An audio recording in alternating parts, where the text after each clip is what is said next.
Hello, everyone, and welcome to All of the Above, episode 17.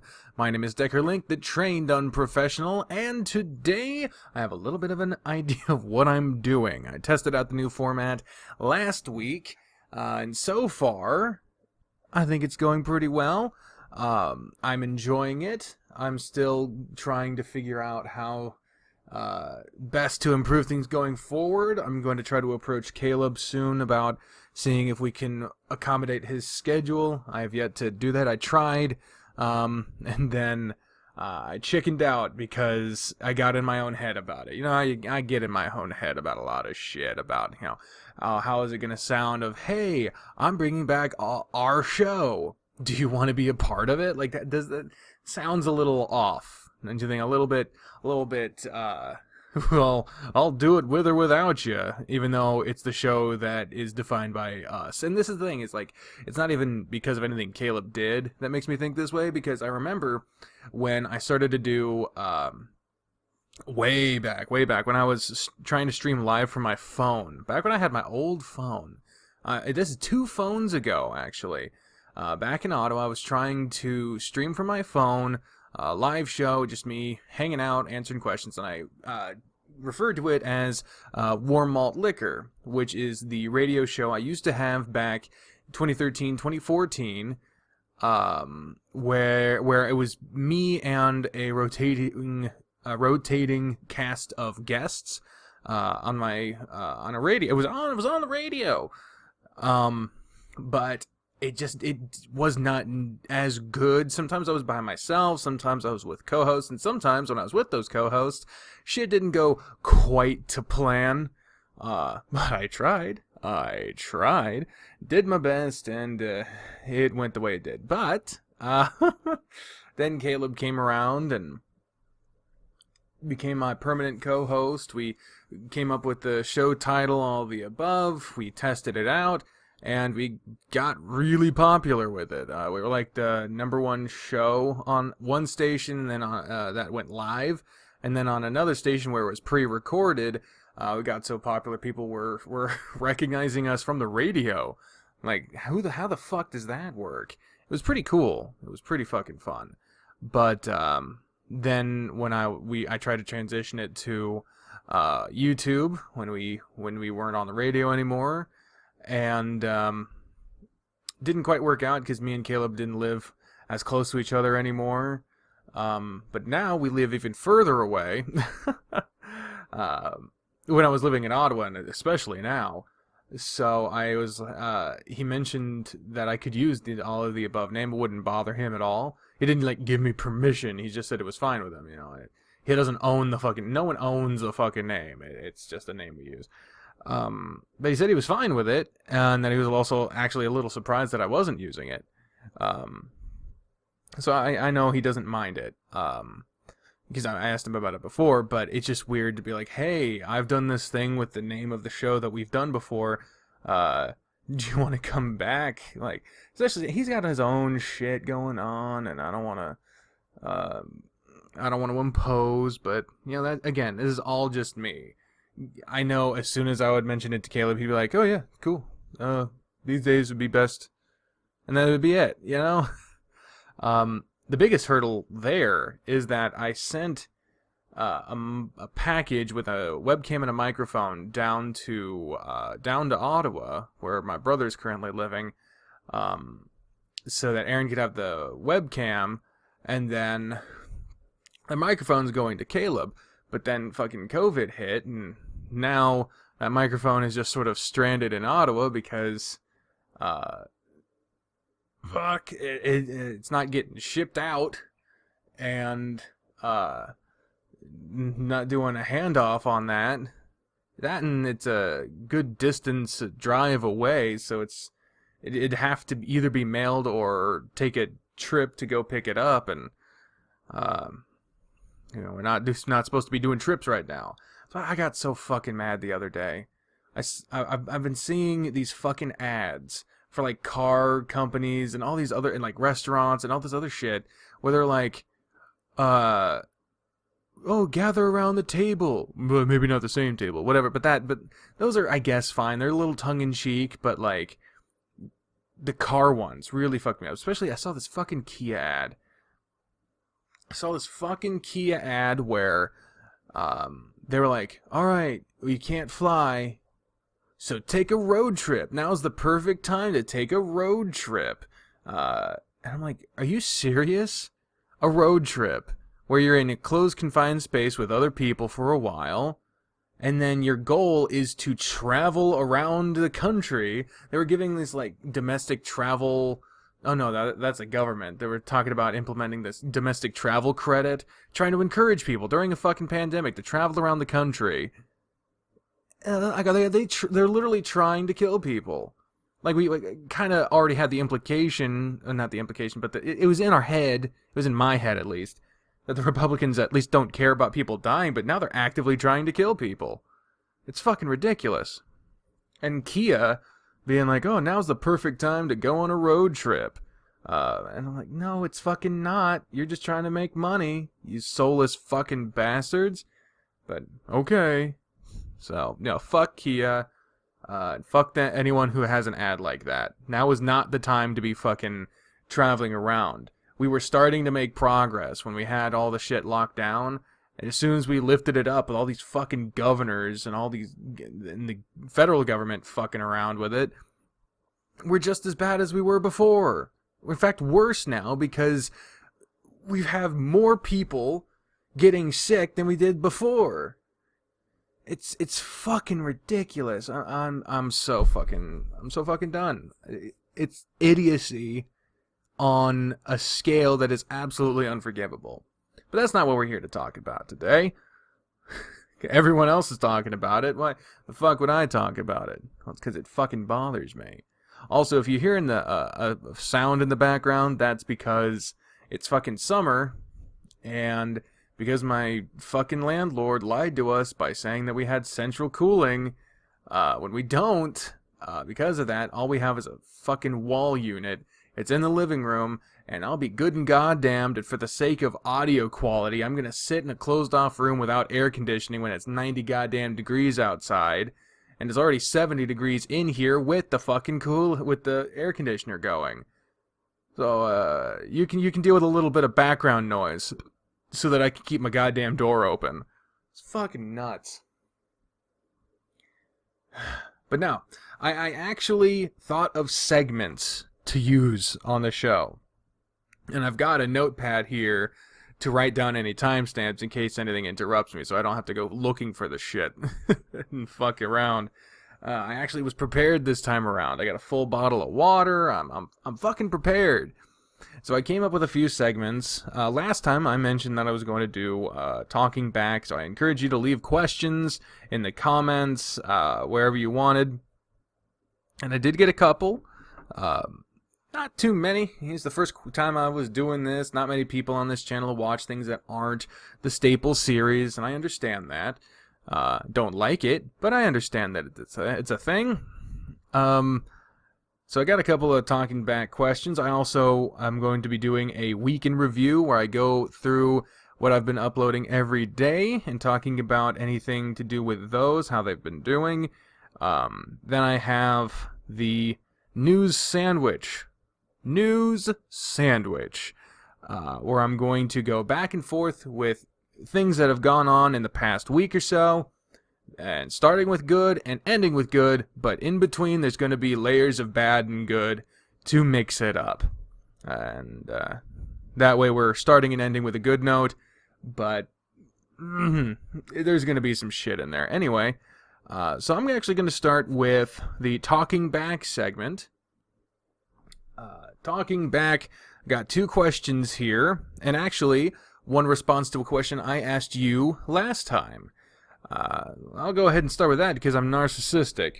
I asked last time in my hour-and-a-half long rant about the government and how nothing seems to be working, I asked if there was actually any form, any agency, program, anything from this government that is actually working. Because I straight up couldn't think of anything.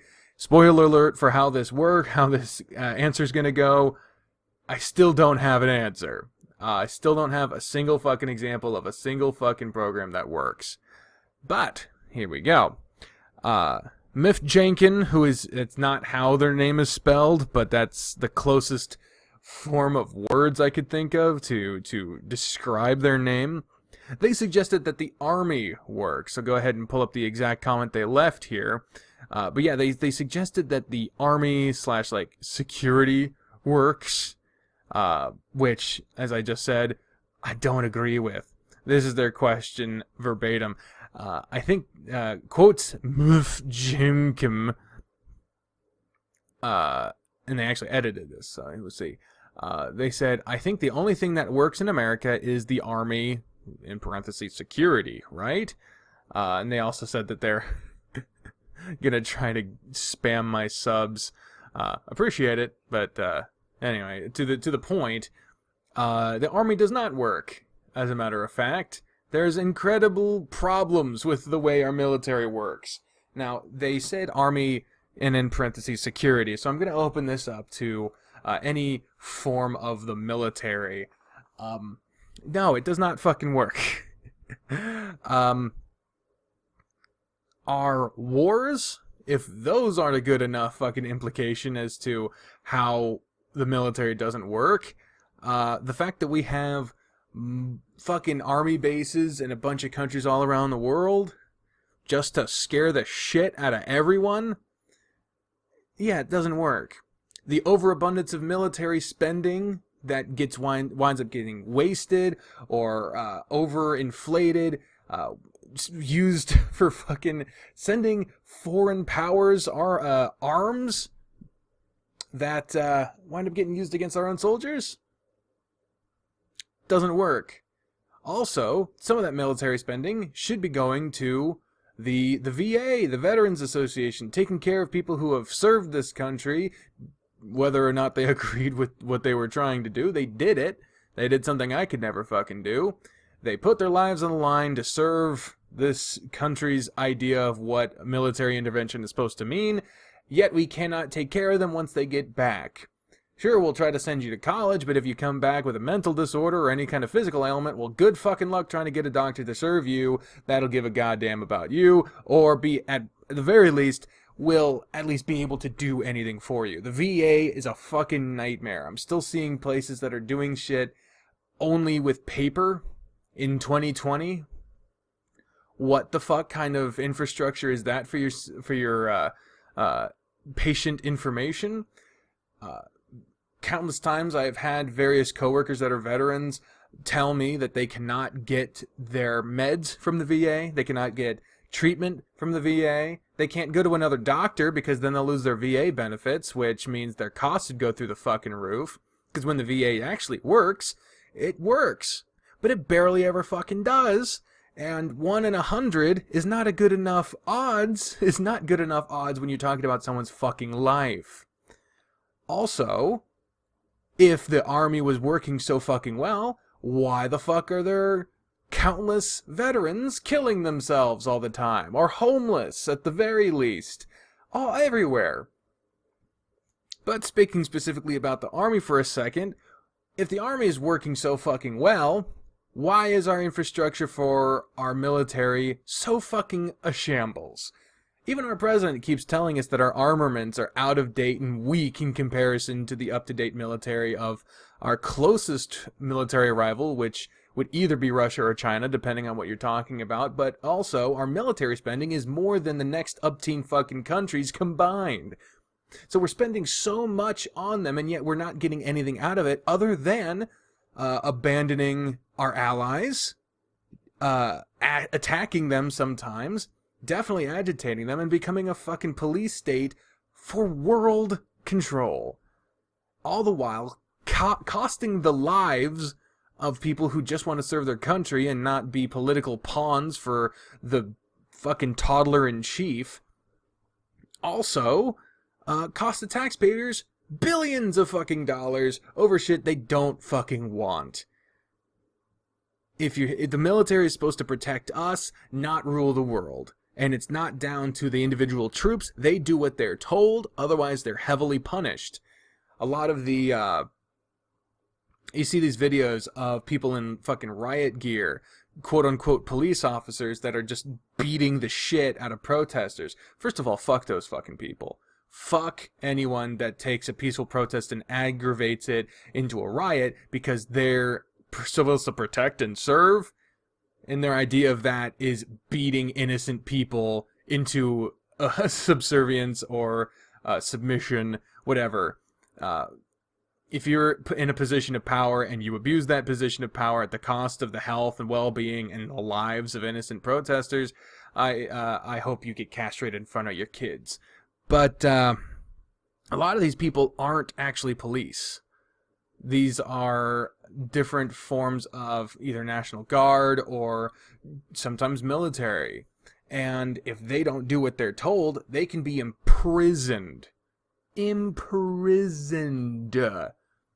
So you got the shit assholes that are abusing the power, and the people who don't want to do it still have to. Not do the abusing, but do the enforcing.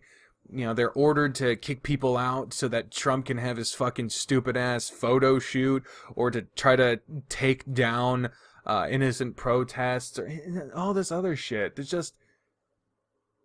The troops aren't the problem by and large. There are bad troops. They should be fucking skinned alive and they should be boiled in oil and have their fat sold for soap. But the troops do what they're told by and large. So who's telling them to do this shit? The commanders that delight in being able to control people, or the people ordering the commanders to do these terrible things. All in all, the military infrastructure doesn't fucking work. The people ordering the military to do these things doesn't fucking work. So no, the military does not fucking work. But I appreciate you answering the fucking question, because you're the only one that goddamn did. Now, what other questions did I got? I got a question from Myth Jane Kim. Sorry. They asked how many accents I can do. An apt question to ask a voice actor. And while I do that, let me get a drink of water. There you go. Gotta swallow it right up on the microphone so you can tell I'm not just sitting here twiddling my dick. I'm actually drinking water, goddammit. Granted, water flavored with grape flavor packets, but fuck it, I'm not drinking the tap water here by itself. We filter it and I flavor it, and I have to do that because the water in Chicago is absolute ass cheeks. But anyway, how many accents can I do? It's an interesting way to phrase that, because when it comes to voices, seemingly endless, whether or not they're good, whether or not they're that varied up from other voices, you can do a bunch of different fucking voices. But accents, this actually goes into something that happened here in the past week.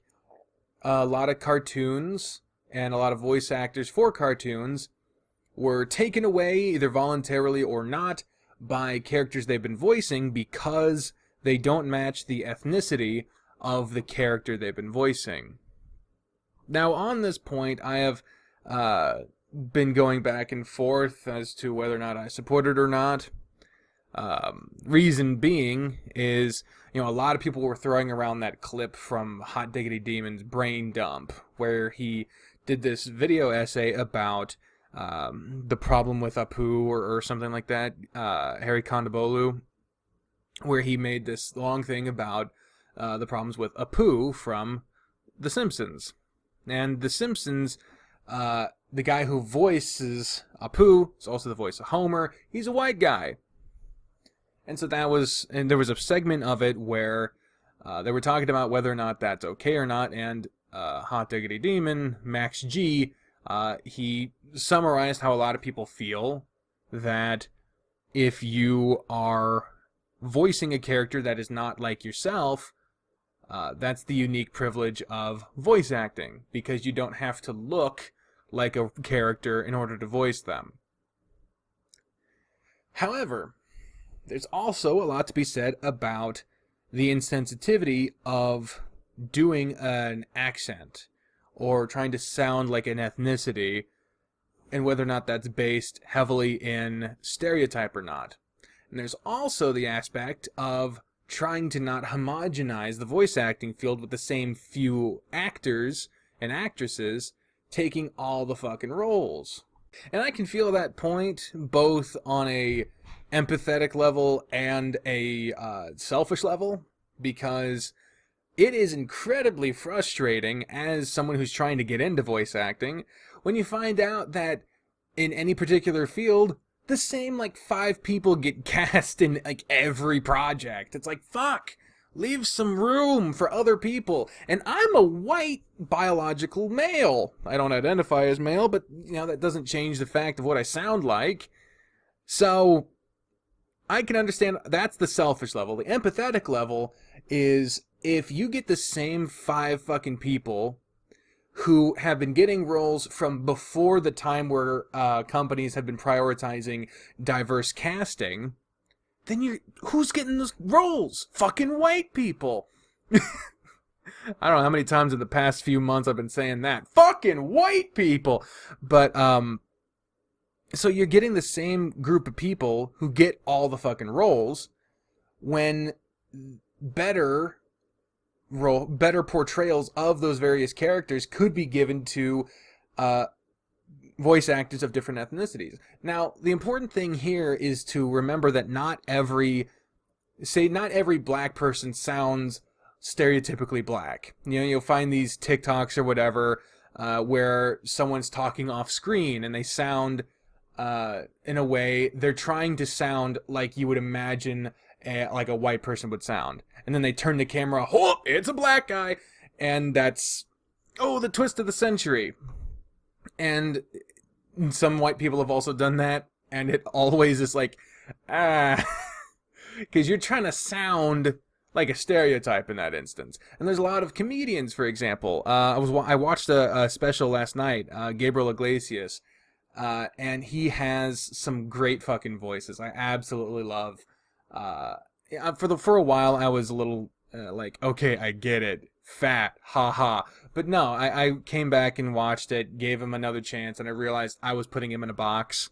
You know, I was filtering down his humor, and you know, so I gave him another shot, and I actually listened, and so I enjoyed myself.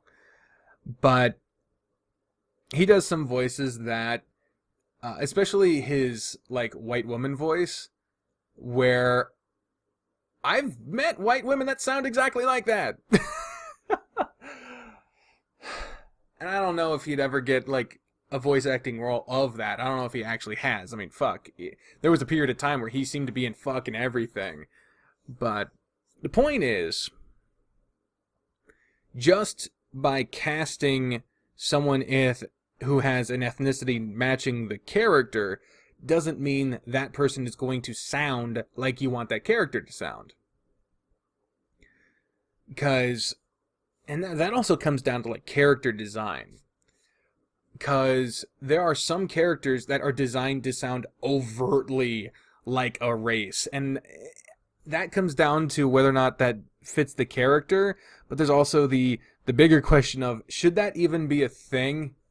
Like, should people be making characters that just sound overtly black or overtly Asian or overtly white or anything like that? Because your accent is not your character. Your character is your story, the character's story, their background, how they act, how they feel, what they do. That is your character.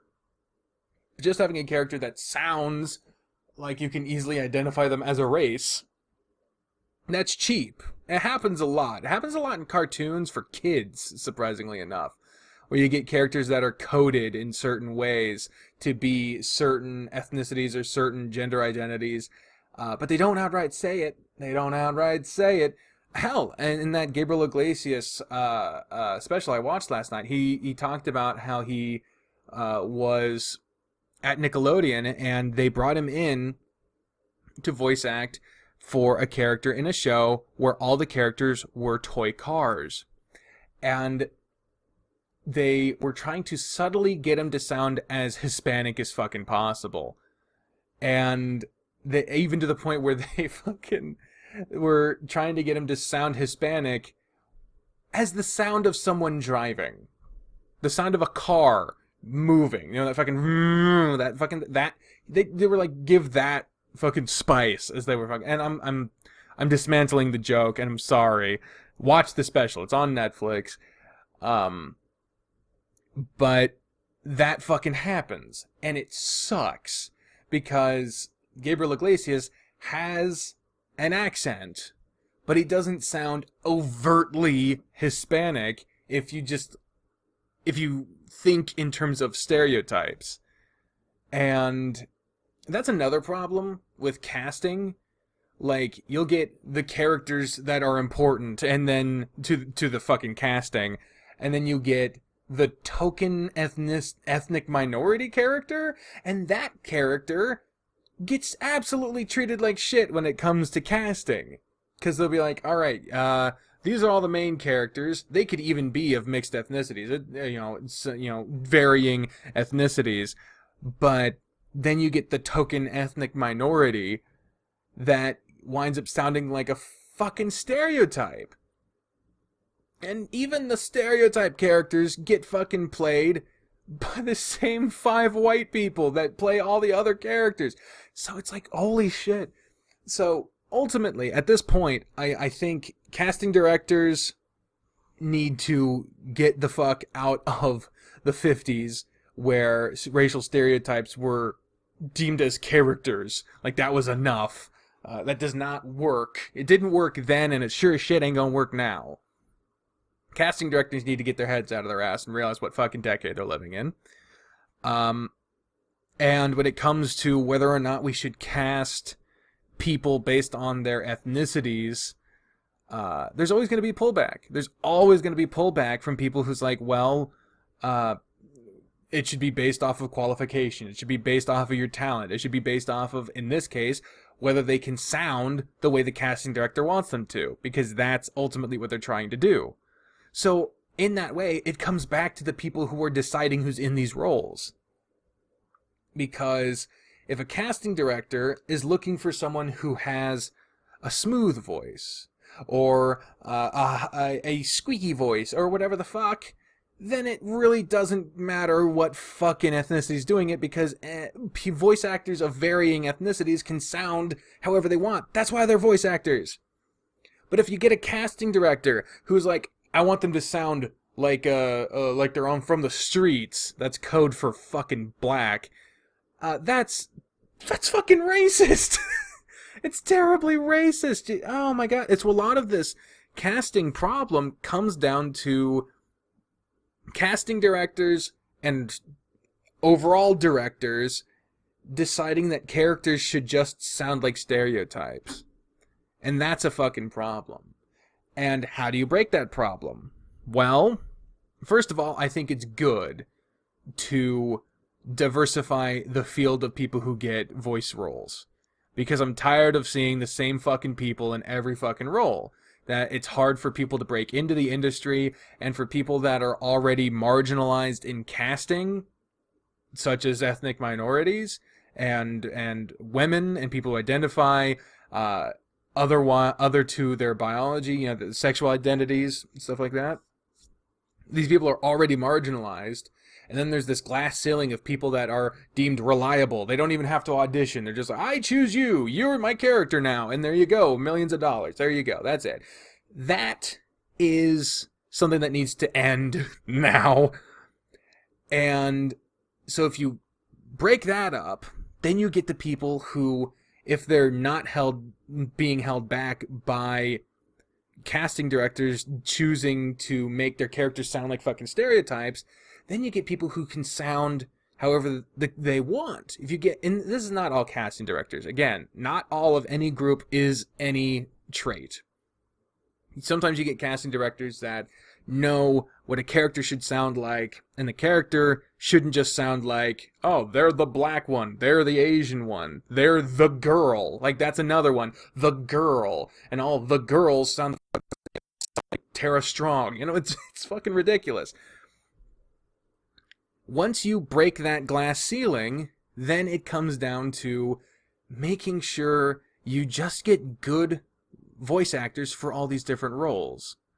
And once that happens, which is not as easy as it sounds, weeding out people who have underlying, maybe even just subconscious racial fucking biases, aka racist tendencies, weeding them out is not as easy as pointing at a thing and calling it racist and then destroying their fucking career. Because sometimes people don't realize that's what they're doing, and they need to change and learn and grow.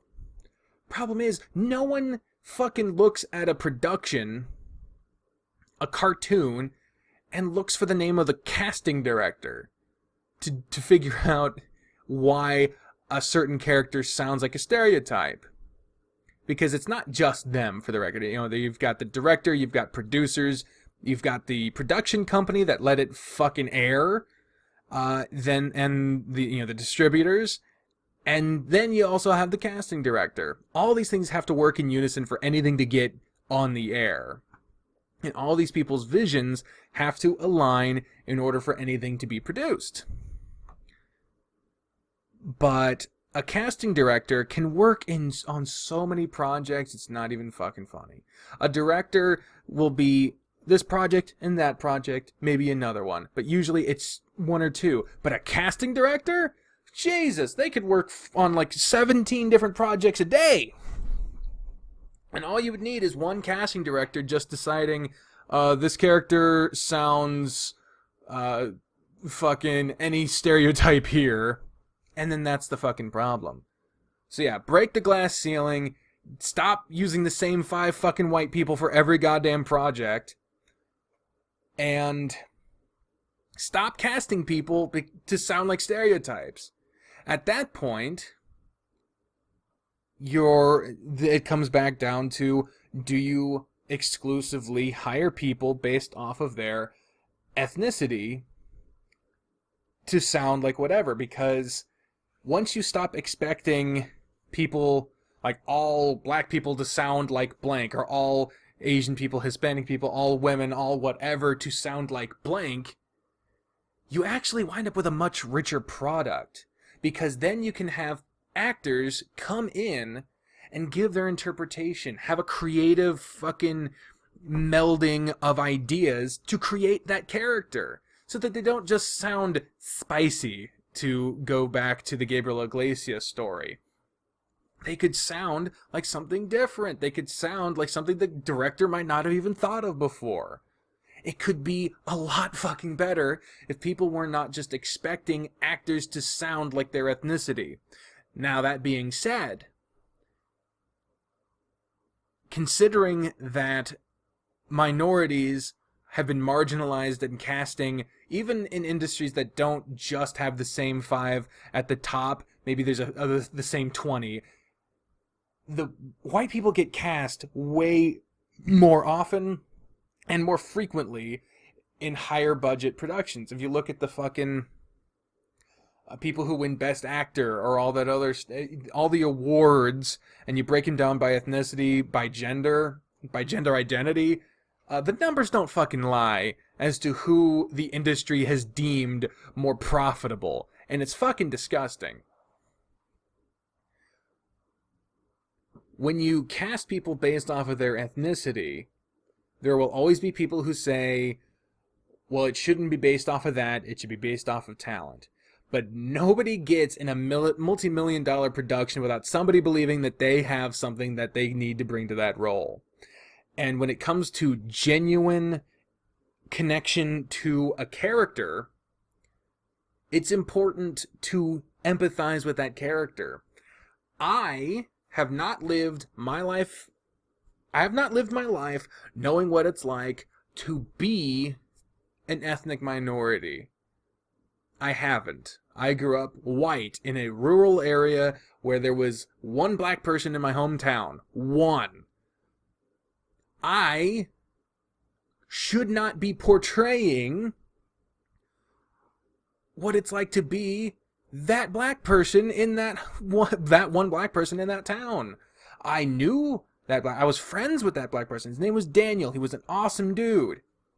but I don't know his entire life's fucking story. I don't know his inner monologue. I don't know what it's like to be him.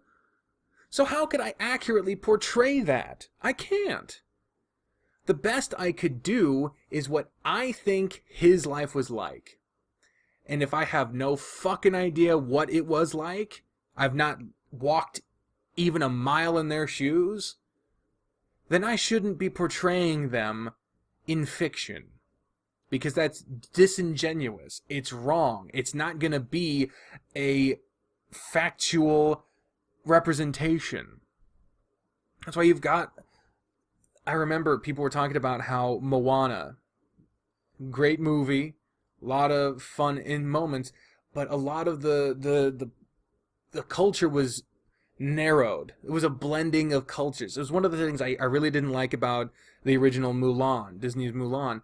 They just threw a bunch of different elements from different Asian cultures together and called it China. And that was not okay. That was really not okay. So why the fuck was it okay in Moana? It's not. And then you get the natives who are like, oh, we're just about coconuts and being happy. Again, that's dumbing it down a bit. There's a lot more to the story than that. But then you look at the directors.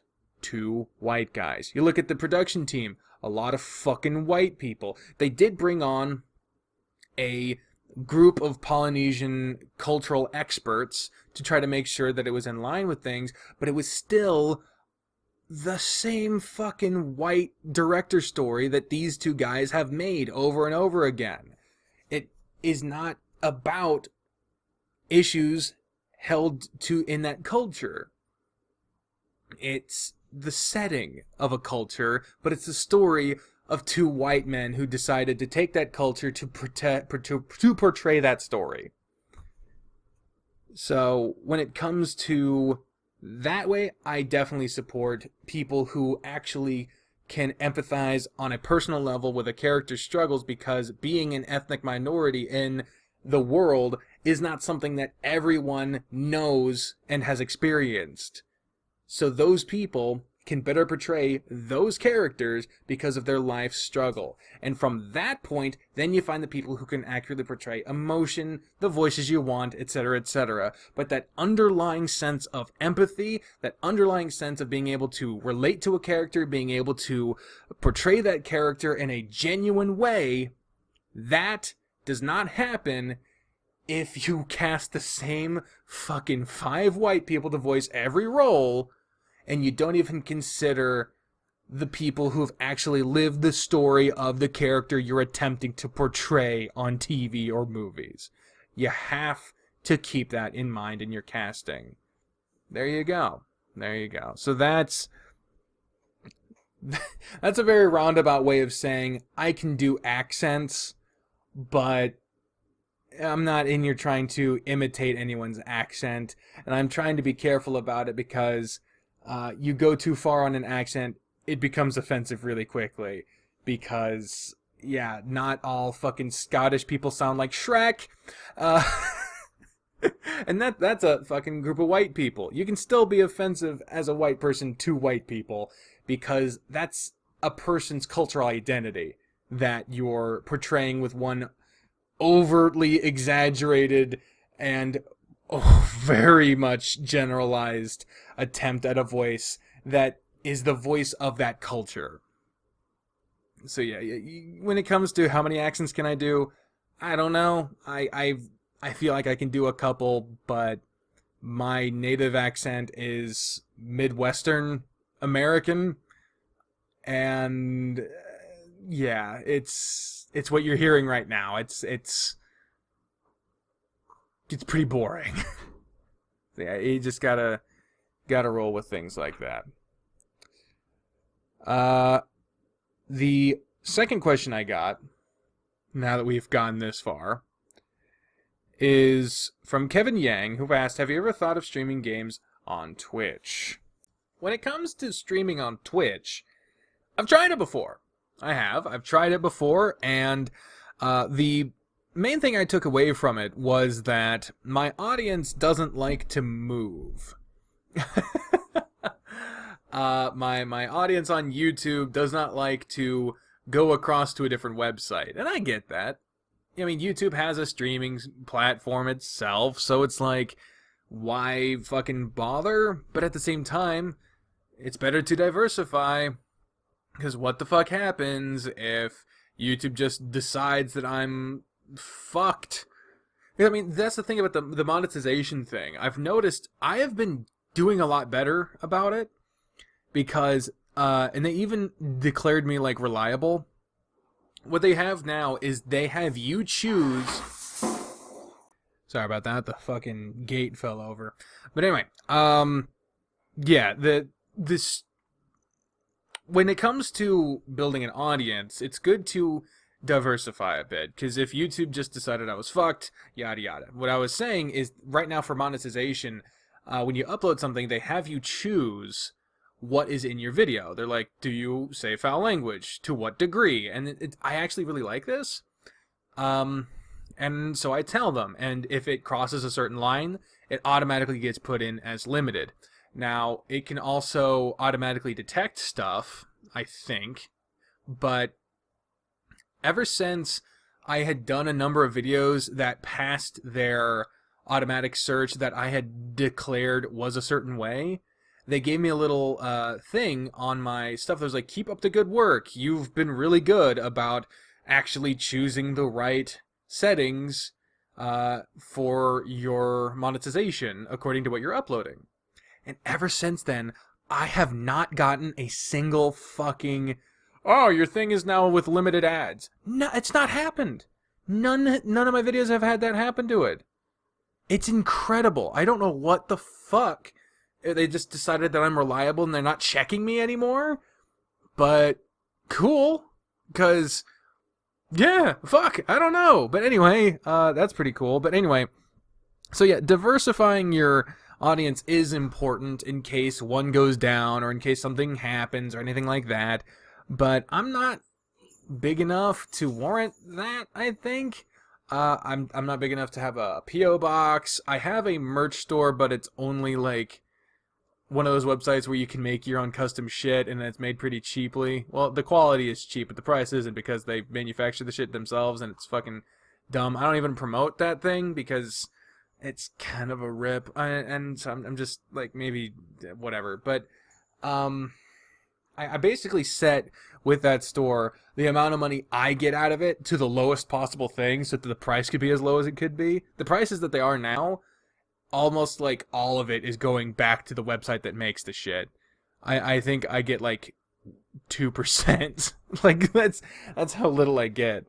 But now Patreon is saying that they fucking have a merch option.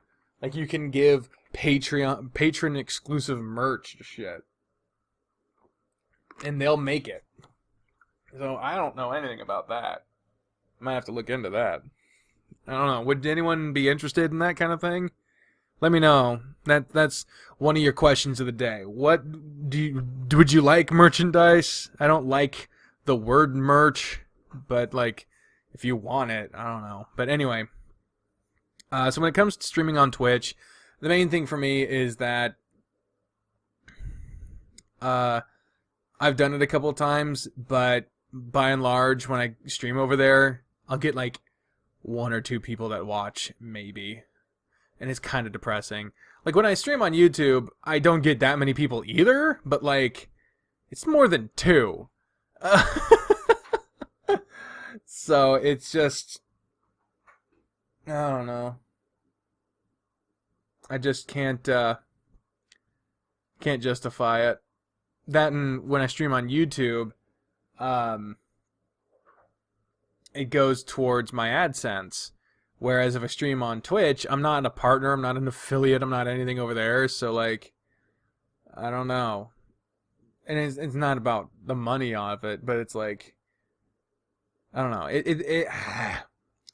I have tried it, didn't like it, and I'm not big enough to have multiple fucking audience platforms. I mean, shit, I'm on Twitter, I'm on TikTok, I'm on Instagram, I'm on YouTube, I have a Snapchat, but I don't really focus on any of them other than YouTube. I post a couple of TikToks every once in a while, but that's just me dicking around. Usually I just watch stuff on TikTok. Usually I just read stuff on Twitter. I try to do like, oh, this is what I uploaded today on Twitter, but that's about it. Instagram, barely ever active on that. I barely even look at Instagram, let alone fucking post on it. So, and I got rid of my Facebook page. I was tired of that fucking thing.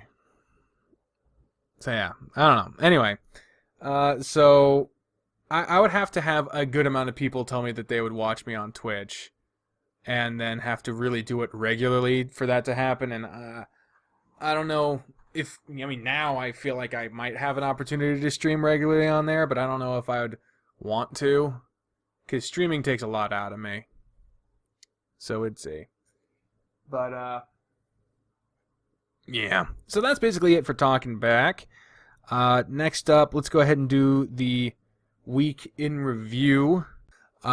Starting with last week, from a week ago from today, was All the Above 16. The first time I came back to doing this platform. The thumbnail is an angry bear version of me, which was adorable. Doodled, of course, by Bri. Very, very awesome. Loved that. It's currently sitting at 201 views. Not bad. Not bad, actually, considering, like I said, most things that aren't the staple series get, like, no attention. But I'm glad for it. This is actually something I forgot to mention in the last video. Apparently, some people have misconceptions over what the fuck this series is, because the first episode of the interview format was the Shirikoi episode, where I teased him with a butt plug the entire time. And apparently people just have it in their minds, not a lot of people, but some people have it in their minds that I've done that with every subsequent interview. So when people I remember someone mentioned to me, they were like, oh, when they saw Dine on there, they're like, oh, wow, really? Dine Wolf with a butt plug? No, that's not what this is. Ah, Jesus. But yeah, so that one did pretty good. It was really just like an hour and a half of me fucking ranting and raving about the fucking government. So, yeesh. Honestly, I was a little worried about going into that and not having anything to say, because now I do the video diary pretty much every day. I do a lap around my block every day, trying to build up my muscle strength and lose the weight. I'm trying, goddammit. I'm doing something. I'm getting a little more tan than I was before. We're seeing it. It's not a lot of physical activity, but it is something. It's better than nothing. I'll tell you that much. It's far better than nothing. But anyway, so that was All the Above episode 16. On Saturday, uploaded Adastra, episode 34, Mira's finale. An unexpected update. Not a lot of people were seeing this coming, because the episode before that was a while before, and it was the finale. So what the fuck going on with that? It was, the B ending was added, and it's not a bad ending, because I also did explore the bad ending. What happens if you don't follow the parents? They just fucking kill you and let you die. That's essentially it. But with the Mira ending, it's like the enlightened ending. You get to see what's going on. You get to understand kind of more of what's going on. Whereas the original ending, where you just, yeah, parents, you're good. That's what I call the faithful ending. You're just faithful to the parents, and they just tell you what to believe, and you just follow their lead. And I'm interested to see in Kamiya which ending gets followed up on, if at all, because it could just be entirely about the diplomatic processes with Kamiya, since we're apparently following through the eyes of one of Amicus's advisors. I don't know. I was a little confused because I saw a picture on Twitter, I think by Haps, where Amicus was in bed with someone that was not a human. So I don't know. I don't know if that has anything to do with Kamiya, but I swear to God, I swear to fuck, you better not be able to romance Amicus in this fucking sequel. Because I don't... He's engaged, motherfucking nuh-uh. You better not. That would actually piss me off. I might actually consider quitting the game, like, because that was something that, like, one of the reasons I don't like Final Fantasy X-2, for example, because in Final Fantasy X, it's well established, Yuna and Tidus, they're together. They have this, they don't actually like wind up together, but the whole story of Tidus in the background is trying to get back to Yuna, and Yuna's trying to find him, and all of the other stuff that's going on. But then there's this fucking other guy that's trying to get with Yuna the whole time, and it's like, dude, back the fuck off! She's taken! But it doesn't, and it's fucking obnoxious. Tuesday, uploaded Wicked Willow, episode 1. What? I feel like I'm missing something. No? Oh, yeah, that I did. I skipped forward a bit. Sorry. Yeah, we talked about Saturday. On Sunday, Run Kitty. The demo for Run Kitty, that came out. That's currently sitting at 696 views. God damn. Not bad. Especially considering the Adastra episode that came out the day before has less. It's at 662. So, holy shit. Run Kitty, nice. You know, it has some fun dialogue. The art is pleasant. I'll say the main character, Simon, looks adorable as fuck. But that size difference really fucks with me. And some people are saying, oh, people like the size difference. Or it makes sense because there tend to be small cats and big dogs. But no, at some point, it's too goddamn much for me, personally. I won't tell anyone else what to like as long as it's not criminal, but me no likey. I'll consider giving it a look when it comes out in full, but that's the full demo. There won't be any further episodes of that until it gets a further fucking release. Because that was the full fucking demo that I did there. Next day was Monday. Was, the 50th episode of Repeat. The Big 5-0! The Big 5-0. I've been doing that series for fucking 3 years, 4 years, something like that. Long fucking time, man. And shit. Fuck. Shit, piss, and fuck. That was a hell of an episode. A lot of shit fucking happened in it, too. With fucking Echo getting fucking scattered, seemingly. Murder of characters that had been given lines, which makes it way more impactful by far. A possible betrayal of trust. Gunfights and chases. And oh my fuck.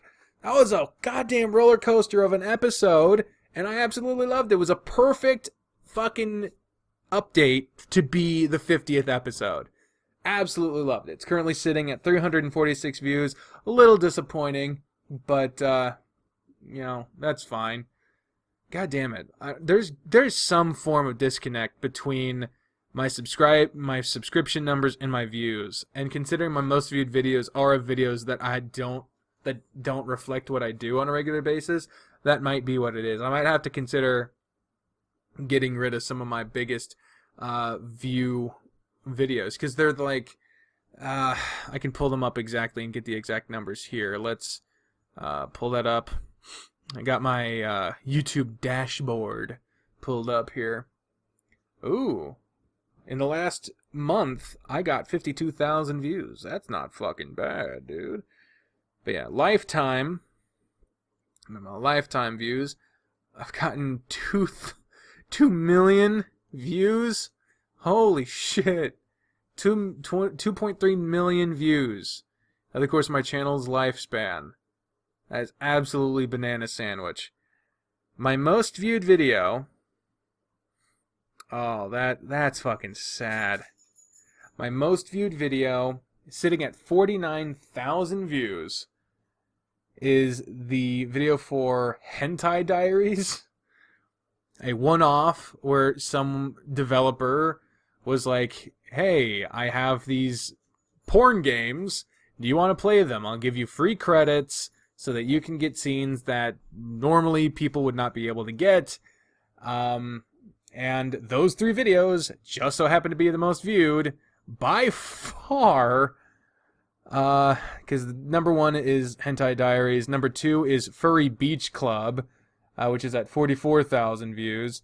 And then number 3, a little bit further behind, is Galactic Monster Quest with 37,000. And it makes sense. I mean, Hentai Diaries, that is a human character, so it's going to appeal to a wider audience than the furries, which is at number 2. But even the furries are not as kinky as to go into straight up monster porn, but that's also there.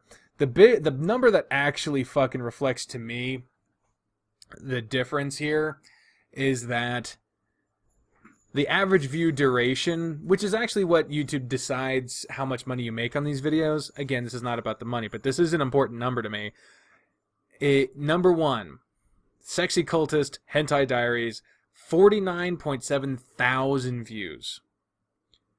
Average view duration, less than a minute. 6.8% of the video is watched. That means people watch it looking for porn, don't find it, and leave. Because I censor it, because I'm not trying to get fucking kicked off YouTube. It's the same for Furry Beach Club. In fact, they last a little bit longer at a minute and 2 seconds. 8.1% of the video. Now for Galactic Monster Quest, it's way less. 45 seconds! People aren't watching more than 45 seconds of the video. That's fucking nuts. But then you look at number 4. Number 4 in that place, way, like, almost 30,000 fewer viewers. Sitting at 24,000 views, 24.9, who, is my Hetalia voice actor video, which also does not reflect what I do, necessarily. But it's closer, and it's not porn related. 30.9% of the video gets watched at a minute 57.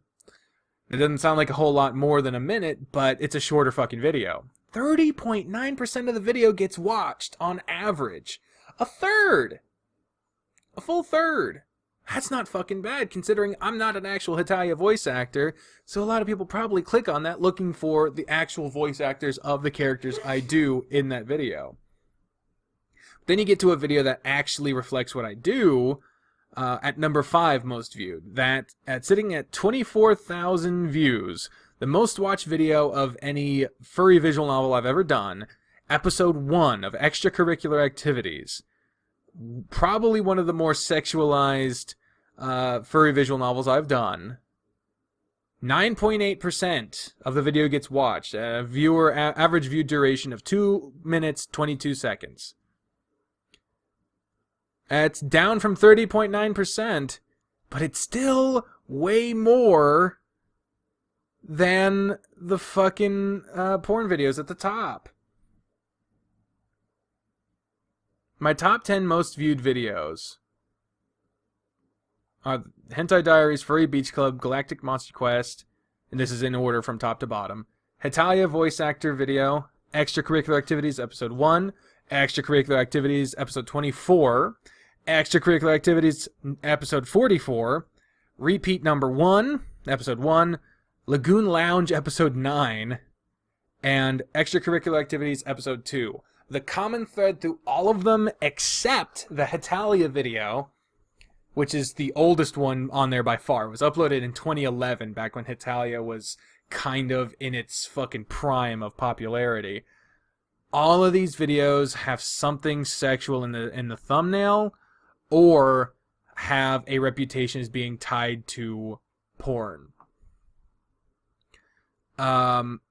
Repeat Episode 1, I actually changed the thumbnail on that at some point, but it is lower on the top 10, and the game has a lot of free PDA in the beginning of the game, which I'm not the biggest fan of that being a thing, but it's just the truth.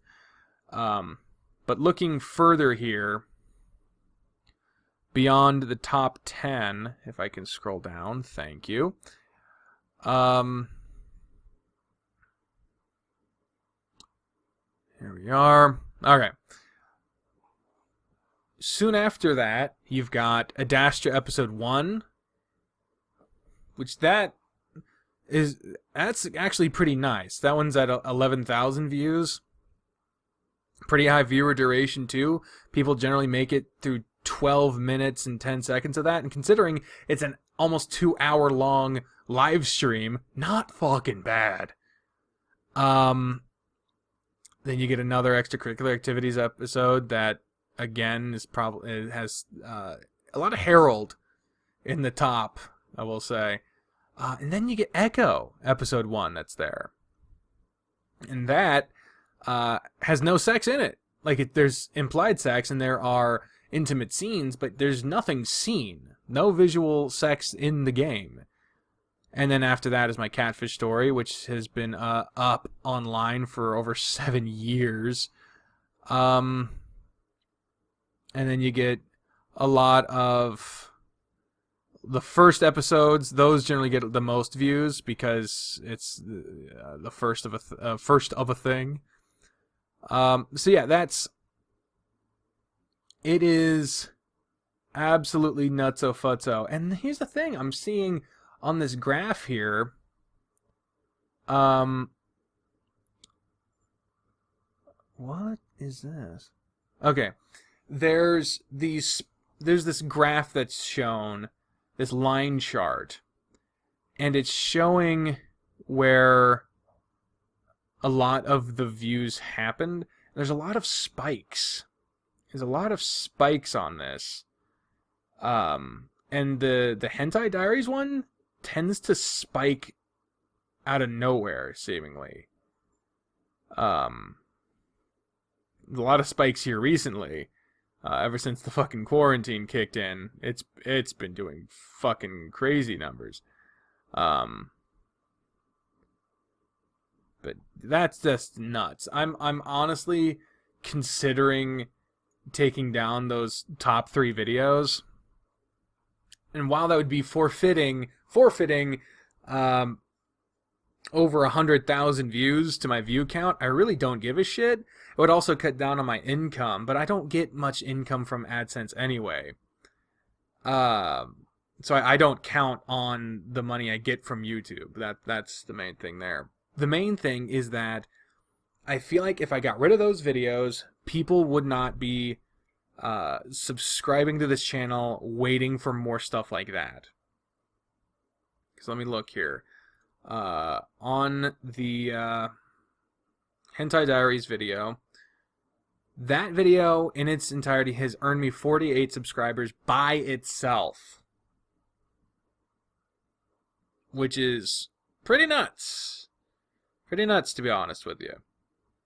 It gets less than my channel average of likes versus dislikes. And most people find it by YouTube search. Can I click on this? I want to look at why. Here, okay, so here, reach. Not a lot of people are getting it recommended by YouTube. Most people are finding it from YouTube searching. So what are they searching for where they're finding it? Like what words are they using? Yep, there it is. They're finding it. The top searches have been from hentai game, hentai games, game hentai, hentai, sexy hentai, hentai diaries. Oh wow, I've got at number number 6 in the top 10 YouTube search list is actually the name of the fucking game. But yeah, there's none of these fucking search entries. None of them use my channel name. None of them use anything like that. And there's a lot of spikes. Like, here's one. August 30th, 2019. 127 people that day searched for just the word hentai. And that's where the game popped up. Also, hentai game on January 11th, 2020. 119 in the same fucking day. That is nuts.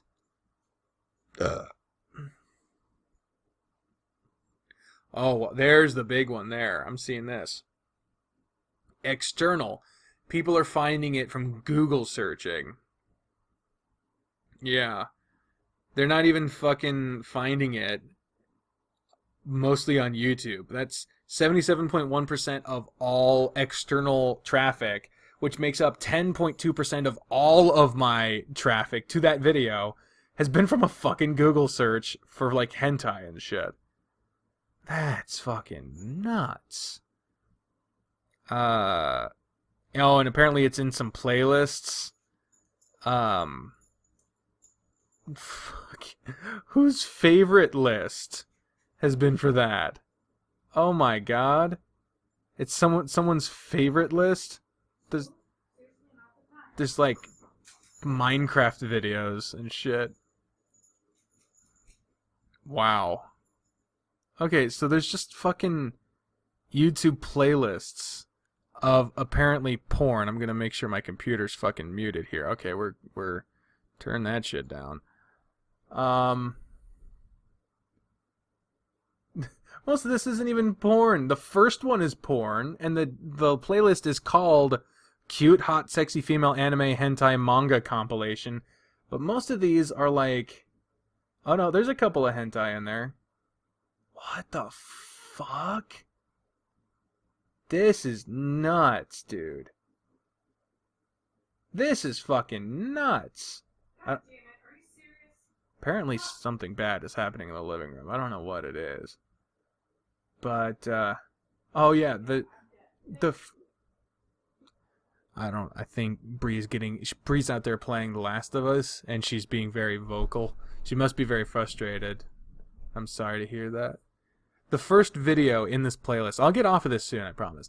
The first video in this playlist is a second-long clip from what looks to be possibly a porn video, and the rest is a bunch of other shit.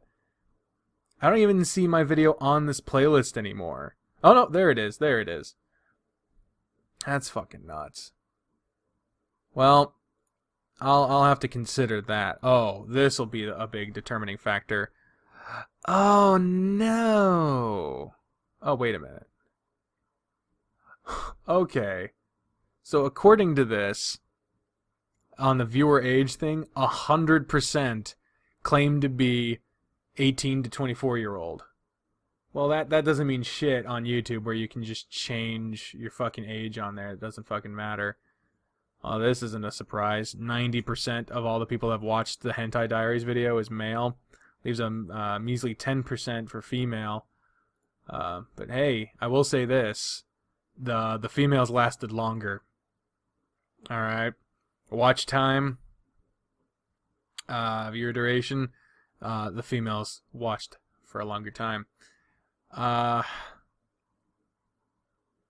yeah, that's the big fucking number here.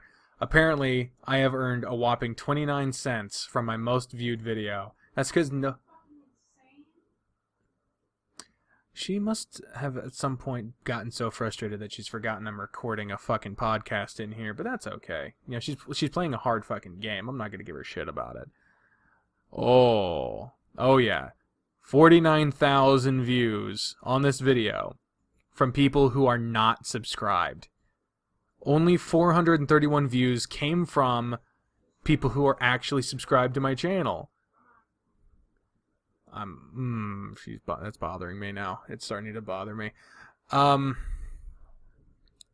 considering if that amount of views from people who are actually subscribed to me is an actually typical amount of fucking views for a video, it's actually pretty funny. I've lost subscribers on this. I've lost 3 subscribers due to this fucking video. I'm interested. How many people... Yeah, most people watch this on a mobile phone. Probably in the bathroom hiding. It's fucking funny. I don't want to say anything to her. I don't even know how much of this you can hear. But, how much of what she's saying you can hear. But it's starting to bother me now. So I'll have to consider possibly getting rid of those videos. You let me know what you think in there. I don't know if the video will be still up by the time this gets uploaded, but we'll see. I'll probably chat with Bri about it when she's done raging at her game. But anyway, that was a long fucking runaway. So it was episode 50 a repeat. On Tuesday, uploaded episode 1 of Wicked Willow. This is not a furry visual novel. This is a visual novel starring humans, but one talking cat. Here's a drink. There you go. There's your audible. Here's your fucking sound clip. Game was made by TF Wright, the person that made, one of the people behind. Why didn't it crackle? I'm actually getting mad. I might have to actually go out there and be like, hey, you're wearing headphones so that the sound doesn't travel. Could you fucking stay quiet? But she gets like this. And everyone gets like this. When you're playing a game that's frustrating, you get frustrated. But yeah, Wicked Willow. Made by one of the people behind a furry visual novel, but this one is not furry. And that might explain why it's sitting at 154 views. Little disappointing. God damn it. I'm constantly in the struggle of like, I understand you're not giving a chance to stuff that you don't want to watch if it's not matching what your interests are. But fuck, man. I want to do other shit and not feel like no one gives a fuck. But still, 154, that's not nothing. I've gone most of my YouTube career, the vast majority of it, where no one, literally no one gave a shit. Not even my family gave a fuck. Ah, man. But anyway, I really enjoyed it, and I plan on playing it more, even if no one fucking wants me to fucking play it. Today, I'm recording this on Wednesday. Episode 66 of Echo went out, currently sitting at 121 views. But what happens if I refresh the page? See what we're at now. It's been uploaded for a good number of hours here. Oh, 2 whole views were added. 123. Whoop-de-fuck. God damn it, guys. It's the first video to go out in July. Fun. That was an insane episode. To see what is heavily implied as the death of Samuel, the main character from the smoke room. That is absolutely nuts. And it just sort of comes out of nowhere. And honestly feels like a super underwhelming fucking way for that character to die. But like, at the same time... Oh, man. What? I got a PC scan? Fucking run it later. Fuck off. We gotta see how the smoke room ends out, but I don't fucking know. It also points out that, like, this chain where Sydney's dad accidentally kills Samuel, and then Sydney kills his dad, and then Chase kills Sydney. So who's gonna kill Chase? That's what I think the sequel to Echo will probably be about. But we'll see. I don't know. I don't even know if there's going to be an Echo sequel. I'd like there to be. The more I can get content out of fucking the Echo project, the better. Because I fucking love their work. But we'll see. Maybe the chain will end with Chase. I don't know how you would even make a sequel to Echo. Because there's the multiple endings. So like... Which one would you go with? Which one would get the sequel? The one where Chase gets away from it, or he goes to college, he rehabilitates, or he... Because in some of the endings, he fucking kills more people. So it's like, what the fuck? I don't know. But anyway. Tomorrow will be uploaded the episode 4 of Password. Called A Tense Dinner. And yeah, we're in the early days of Password, where nothing interesting or scary, I should say, happens. So you got to be a little more understanding of that. I've been just using the various randomly generated character menus for fucking the thumbnail art, but I know that ain't gonna last for much longer, so got to be mindful of that. I recorded a bunch of Password. I need to record something else to space them out, but who knows? Who the fuck knows? But anyway, that's the week in review for videos that have come out so far, including what's going to come out tomorrow. A little preview for that. So, that's the end of that segment. I'm going for about an hour and a half now. Let's end this off with the news sandwich. News sandwich. First off, we start with something good, go to bad, good, bad, good, bad, and we start and end on something good, so we have something to end things off with. So, the first bit of good to come out of the last week or so that I want to mention has to do with a video I uploaded on June 25th. It was the episode on Eternal Eclipse, a game that I did not like. I think it was very rough. I think there was some problematic stuff in it. But ultimately, I didn't want to just sound like I was trashing the game, nor the person behind it, or anything like that. I want to see it improved. I don't want to see it dropped. I want to see it improved. But I'm not going to be playing it for at least a year to see how that goes. But the reason I mention this in the good is because the dev behind it, Tendo Mendo, was an absolute good sport about it. Absolute good sport. He actually went through and was replying to people's comments on the video. Some were a little more self-deprecating than I probably felt comfortable with. But by and large, he owned up to a lot of the mistakes, thanked people that were really nice about it. He was a really good sport about it. He even sent me a message personally apologizing for some of the problematic stuff that got me a little bit upset. And I'm in this weird space where it's been a few days since he sent that message. I have not responded. And the reason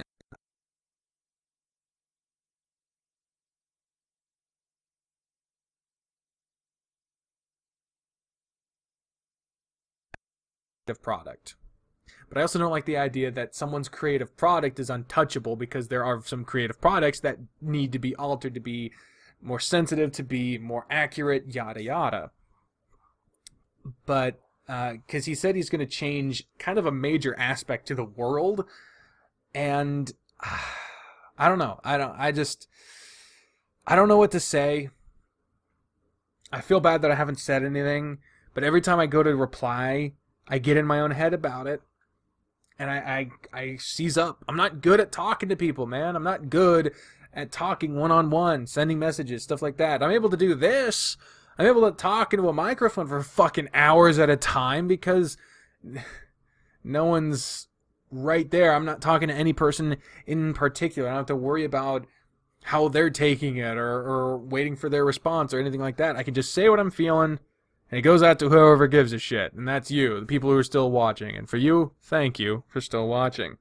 So that's the first bit of good news. Now on to the bad.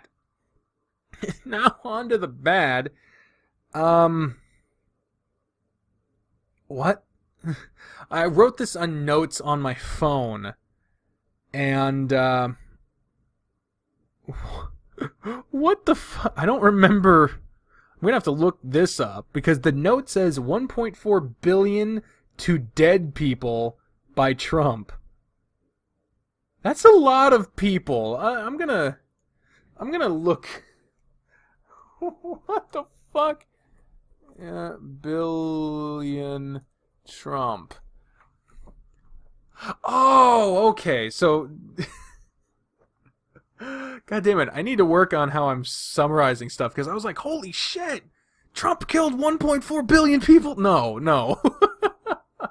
He has, his actions have resulted in the death of thousands, but not billions. What this is referring to is the stimulus checks that went out to help people economically impacted by COVID. First of all, wasn't enough money. 2, we should have had a second one by now. 3, he stalled them so he can put his fucking name on them. 4, fuck Trump. Just fuck him. I hate that motherfucker. But anyway, the Treasury sent $1.4 billion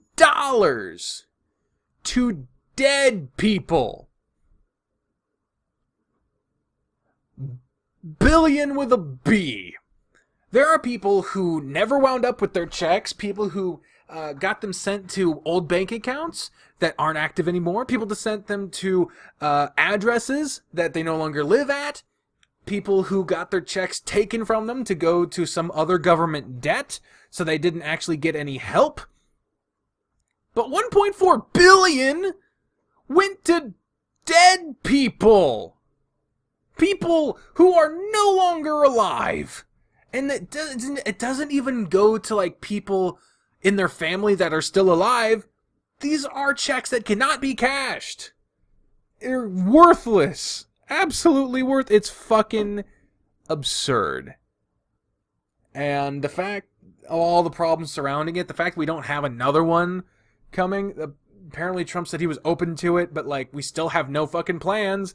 And a lot of Congress people saying, well, we don't want to spend a lot of money right now. States are opening up again. It'll be fine. Like, it's not fine! Everything is fucked! But I don't want to. This is why I sandwich this shit, because I'm starting to get upset. So now let's go to a good. That was something that happened a little more than a week ago, but it was the documentary about The Undertaker. It was a docu-series, I should say, on the WWE Network about my favorite wrestler of all time, The Undertaker, and his retirement. He has been wrestling and in this industry for over 30 years, specifically 30 years in the WWE. And he's just an absolutely fascinating character and wrestler. And he spent the vast majority of his career secluding himself from the public eye. He would not do interviews. He would not do social media when it first came around. Now he does. That's because he's fucking retired. And he, the age of kayfabe, which if you don't know about about the WWE, kayfabe was kind of like a code word for wrestlers to maintain their gimmicks while out in public because they were still pretending the shit was real. But now everyone knows so much that it's like they don't even try. And The Undertaker was a character from that era that now has no point doing that. So now the guy's actually doing interviews and opening up to people and telling his stories and stuff like that. And it's really cool because now we're getting this like look into a guy who's lived like a fucking hermit for decades, but he's also been in the public eye for decades. But it's not been him, it's been his character, but it's nuts. It's absolutely nuts. And watching that series and getting to know more about him as a person and getting into his head and seeing what he's thought about certain things. And it's presented beautifully and told over a number of years of stuff that we saw, but we didn't know how he felt about it. And now we kind of get an idea of why certain things happened. It's absolutely phenomenal, if I may use that word. If you are a fan of wrestling, if you're a fan of The Undertaker, it's worth the $10 to subscribe to the network for a month. You can also get a free month if you've never done it before. So you could watch this documentary for fucking free as long as you cancel after a month, which you can do. Not sponsored by the WWE Network. They would never give money to people. But yeah, so if you're a fan of The Undertaker, you have to watch this docuseries. It is amazing. Absolutely amazing. Now that my mood is better, let's go back to a negative thing. Oh, God. I looked at the note. So over the past week, I've gotten in my head about just how blatantly fucking obvious it is that I have a high-functioning form of autism. I've got diagnosed as having autism, high-functioning autism, in 2015, 2016, one of those years. No, it wasn't. We were living in Ottawa. I don't know. A couple of years ago, let's put it that way, I was diagnosed as autistic. And that diagnosis was greeted with a lot of skepticism in my immediate family circle of people saying, oh, they're just using that to blanket explain all the other stuff. It was just one doctor's visit. They don't know your mental state, yada yada. But the more I'm looking into it, the more it makes sense. And that's sort of self-actualization, and I need to go see a therapist and get set up with an actual psychiatrist and psychologist and all that other stuff now that I'm up here. Don't have the money for that. Hopefully soon I will, but we'll see. But I'm realizing, and I went through and I was watching some old stuff here recently, trying to condense a lot of the highlight videos I've done back in the day, because a lot of them are chock full of videos that aren't highlights, quite frankly.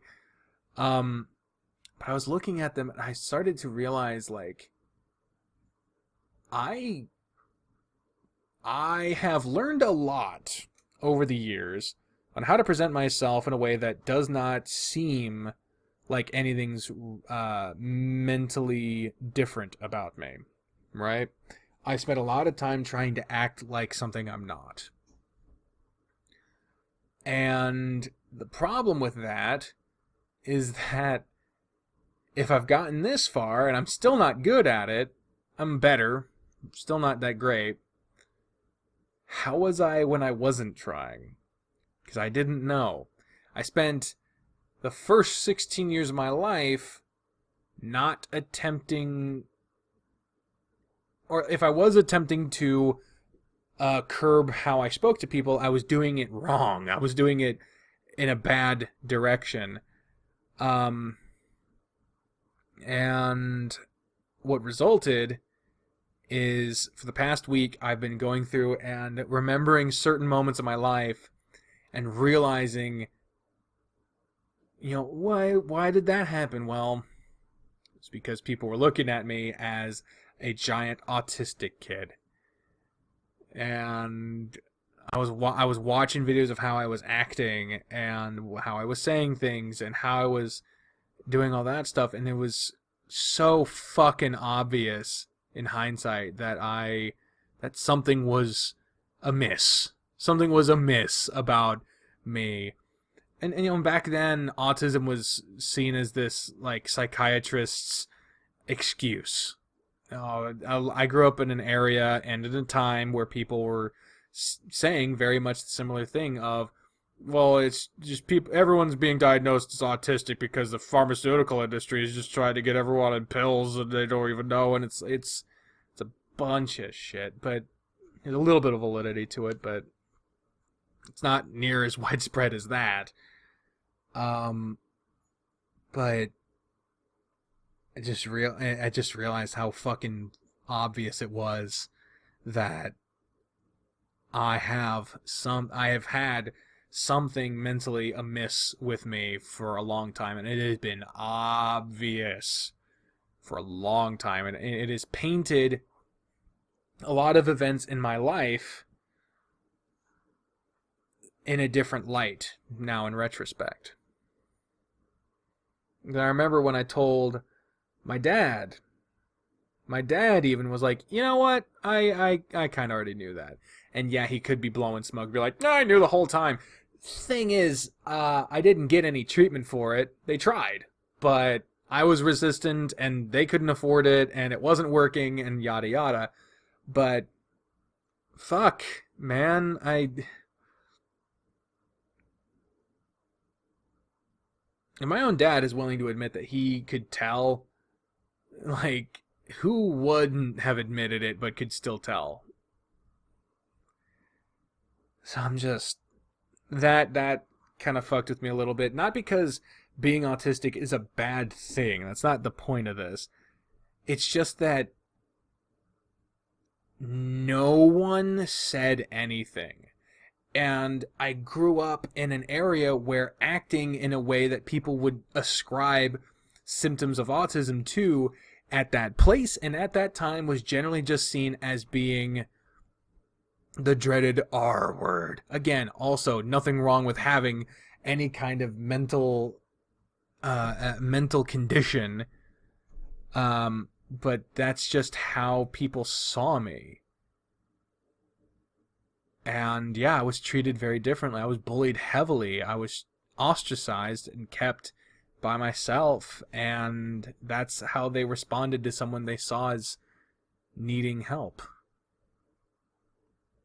And even the people that were nice to me and gave me way more chances than I probably deserved, given, how I acted to some people. Now realizing people were either more nice or more mean to me than would seem normal because I wasn't. Because I wasn't normal in their eyes. And yeah, now I'm getting upset again. Let's go to a good thing really quickly now. Bri left her job. Bri got a new job here recently.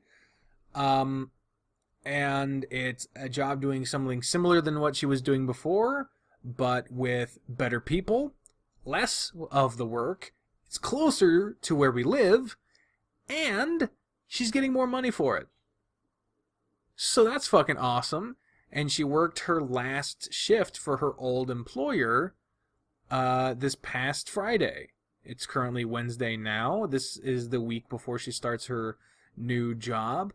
And very happy for her. Very fucking happy for her. It's just nice to be able to see someone not get treated like shit from their boss anymore. And that's just, it's the fucking dream. It's the fucking dream.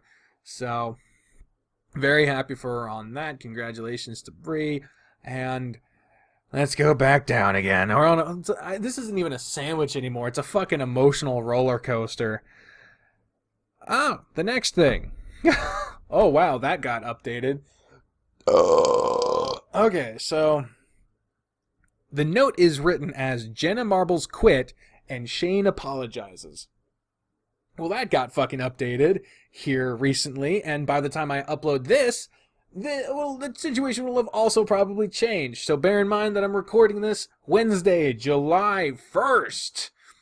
So, Jenna Marbles left. She made a video apologizing for racially insensitive stuff she had done in the past. She didn't do it with the intention to be racially insensitive. It is very much clear to most people, mostly people who already liked her, that she doesn't have malice in her heart towards any race, and she's clearly seemed to have changed, and she pretty much makes crafty dog mom content. Like, that's pretty much what she does. She watches Vines from occasion, she crafts these weird things. She made a toothbrush costume, for fuck's sake. And she fucking loves her dogs and is very pleasant. But she has been on YouTube for a long time. And where you have people who've been on YouTube for a long time and are still generally young, that means when they started, they were really young. And when you're really young and the internet's in its infancy, there's not much self-regulation. People made well-documented dumb mistakes. I didn't like a lot. There was things about her apology I didn't like. Like, she showed a video where she seemed to be doing blackface as an impression of, I think it was Nicki Minaj. And she made sure to point out later in the video where she took her mask off, she still had the makeup on her face, and it didn't look like she was doing blackface. But she was still apologizing. To me, that reeks of someone who's trying to hedge and say, well, it wasn't that bad, but still, I'm sorry about it. Which I know was not her intention. So, yeah, but she more so just seems to need a fucking break. And I think that's what she's giving herself. She wasn't canceled. She is taking time away to go take care of herself. She said that she may or may not come back to that channel. I don't know. She's probably made enough fucking money to never need to ever again. But I know that's not the point. I think for her, the best thing she could do is take some time away, reevaluate her priorities, when it comes to social media, and, come back only when or if she feels she can have a healthy relationship to the public eye. Because the public eye is all at once adoring and persecution it will love and hate you at the same time with a vigor that cannot be matched by real life people. And it's crazy. I hope she does better. I hope when she does feel better, if she chooses to come back, that she has a better time of it. I am glad she apologized for what she did, but it's not my place to accept that apology, because I was not the one that was transgressed upon. And the best I can hope for is that she has changed, and that she has learned, and will do better in the future. That being said, I'm not a fan of Jenna Marbles.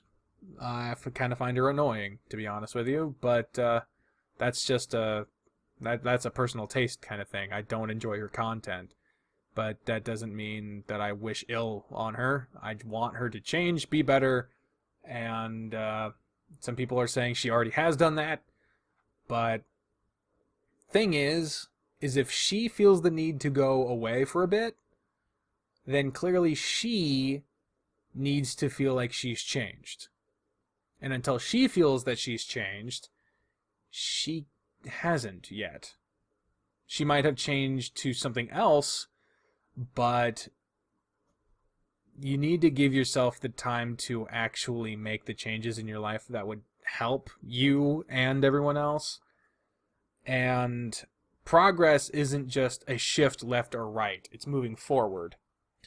And it seems that she went from someone who does insensitive things to someone who overcorrects and feels very guilty about it.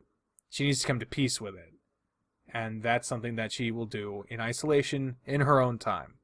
However, Shane Dawson, who claimed to be inspired by Jenna Marbles' apology video, also made an apology video that was, in my view, disingenuous as shit.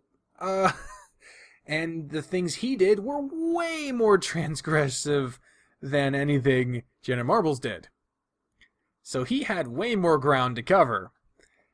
And that's not even all of it, because just yesterday, the whole Tati Westbrook making a video claiming a bunch of shit about Shane and Jeffree and all this other stuff, recording Jeffree Star, I should say, in relation to James Charles and all this other stuff, claiming some pretty heinous shit about Shane Dawson, and how Shane Dawson responded to that was really bad.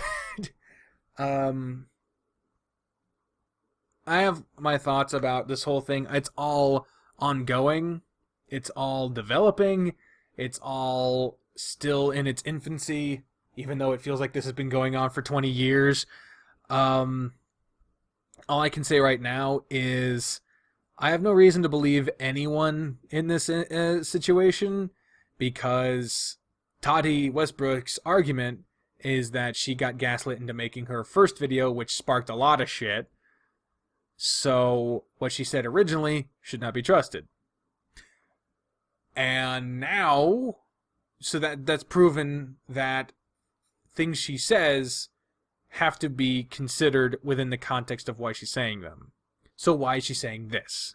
Well, she can't say all of it because she's apparently being advised by her legal team to only say certain things, and the rest will be handled behind the scenes. And then you get Shane Dawson and Jeffree Star, who profited heavily from the controversy at that point with the docuseries and the launch of their cosmetics palette. But now they're going through a lot of shit, and then this seems to dogpile on top of it. And it's a bunch of fucking stuff. And it's not just drama, because this is a lot of shit. This is heavy stuff. Because it's being alleged that Jeffree Star is running his fucking makeup business like a fucking mafia. And quite frankly, I don't like pretty much any of the people involved in this whole scenario. I don't like any of these people. Again, out of personal taste, I don't find any of them to be entertaining. The person I probably find most entertaining out of the lot of them is James Charles. And I don't watch James Charles. I find him kind of annoying too. I find Shane unbearable. Jeffree Star looks like a fucking ghost. but I mean that's they go with like a lot of light color in their face, so I mean that's kind of the point. But I also find them annoying. And then Tati Westbrook, I don't know what goddamn thing about her, but she has this air of like I don't know how to fucking describe it. She has a reputation now for saying shit and then going back on it. For whatever reason. She's claiming it's because she was gaslit and was made to believe other things. Other people are saying she's just chasing controversy to save her fucking vitamin line or whatever the fuck. I have my thoughts on it, but fuck, man. I don't like any of the people involved in this enough to pick a side, and I don't think picking a side right now is the best fucking thing to do, because we don't have anything concrete. All we have are allegations and reactions from all sides, just going nuts, and who's making the money on it? All the people that are screaming and starting shit. And everyone's starting shit. All the 4 people involved in this are all starting shit with each other, and they're all making millions off of it. But yeah, it's a fucking mess. That's all I can tell you. It's a fucking mess, and I don't know what the fuck is going on. But by the time this is uploaded, it'll all be out of date because some new shit will have come out, and it'll be a fucking disaster. Before we move on to the next good news, I'm gonna take a drink. Okay. Here we go. Moving into hour 2. Here recently, we discovered that through Bri's grandmother's cable subscription, we can watch HBO Max.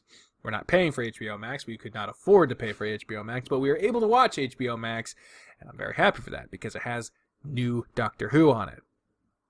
My brother is currently paying for a BritBox subscription that I have access to, so I have access to classic Doctor Who, and now, because of Bri's grandma, I have access to new Doctor Who. So I have access to all of Doctor Who, except for the movie and the audio dramas. But at this point, I have so much Doctor Who I can't even keep up, and that's fine. One of the things I was really looking forward to was giving a chance to Series 11. If you don't know about British TV, instead of seasons, they're called series because each series is basically considered a one and done. Their TV is not as serialized there as it is here, but I digress. Series 11 was given a hefty amount of shit. It has a new showrunner. It has a new lead actor or actress, whatever. And a lot of people were saying that it was the drizzling shits. And I wanted to give it my own viewpoint. So I started watching it. So far I've only watched episode 1. I've watched Series 11, episode 1, to see whether or not I didn't think highly of the new doctor or the new showrunner or whatever the fuck. And I liked it. I liked episode 1. It's the first series helmed by Chris Chibnall, and the doctor's portrayed by Jodie Whittaker, the first woman ever to portray the Doctor, and I think they probably did the best of it by not making it a huge thing, because it's not a huge thing. Like, I get that there are differences. And I also think that it is great now that the Doctor finally is portrayed as a woman, because in universe, it's been shown to be a thing. The Time Lord can regenerate into any ethnicity, any gender, any gender identity, and it's even hinted that they can become different species, for fuck's sake. When the 9th Doctor regenerated, he joked that he might not have a head, or have 2 heads. Now that's never happened. We've never seen a Time Lord do that. To my knowledge, but we'll see. I don't know. But the fact that the Doctor regenerated as a white man for a long time, he's lived for over 1,000 years. The odds were getting a little astronomical. So yeah. As far as Jodie Whittaker, I don't think her exasperated noises are all that convincing. But fuck if she doesn't play a good Doctor. She is fucking funny. She's playing a different Doctor than any other Doctor before. She's aloof She is socially awkward. That's where a lot of her humor comes from. And she is just totally unaware, seemingly, of how she comes across to people. All I have is this first fucking episode to go off of. And a doctor's first episode is heavily dominated by them trying to figure out who they are, generally. Not always, but it happens a lot. And so because of that, I don't know how much of this new Doctor I can judge from that alone, but I want to see more. I left the episode wanting to see more, and I think that's a good fucking thing. I think that's good. That's the point, isn't it? For her TARDIS team, Yaz, I enjoyed her. She didn't really get to do much, but okay. I'm spacing on his name now. The two guys that she's with, one is like a step-grandpa, and the other one is his step-grandson. Or, not step-grandson, it'd be grandson-in-law. Or no, it'd be step. Yeah, step-grandson, step-grandfather. Graham and... Fuck, what is his name? Oh, I feel so bad. What is his name? Let me look it up. Doctor Who. Season 11, sure. Sure. Who does he play? I see him. The actor's name is Tosin Cole. Someone give me a fucking name, please. Jesus Christ. Oh, he was in The Force Awakens? Holy shit. That's awesome. Can fucking anyone, please, goddamn Ryan.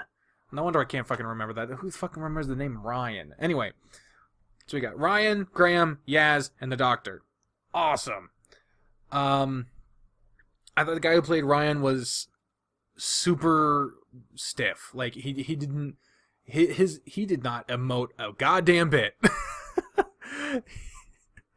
I don't know if that's down to direction or what, but his face like never moved, and it was super distracting.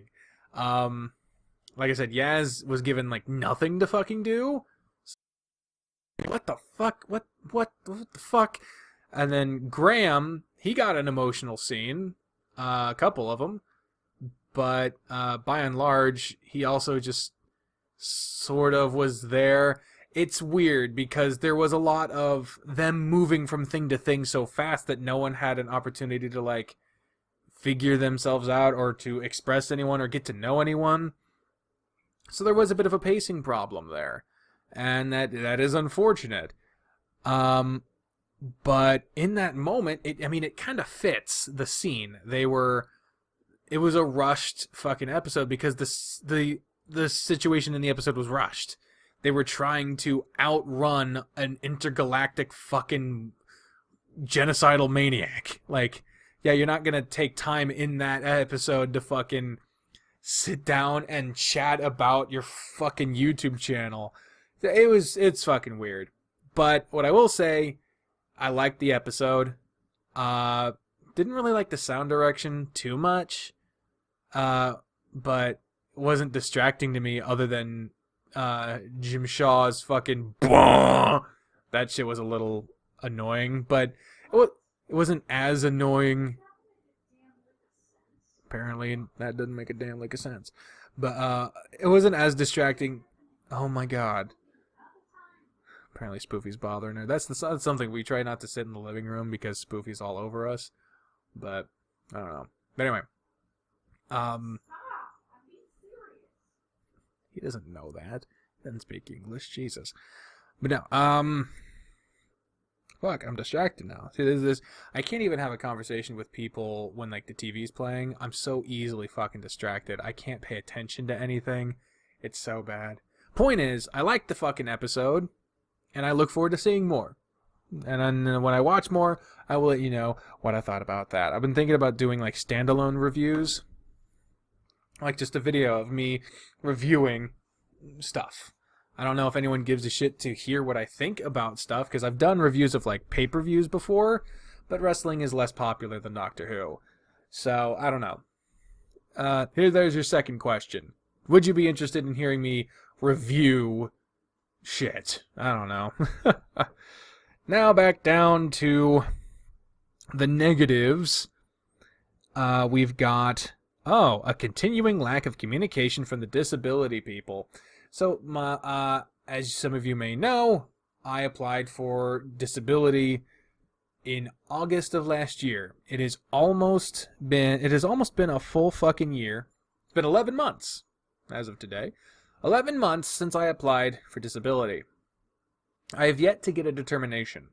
All that I have gotten was a initial packet for an application to fill out, which I then turned in to the office before the pandemic hit. That was back in August.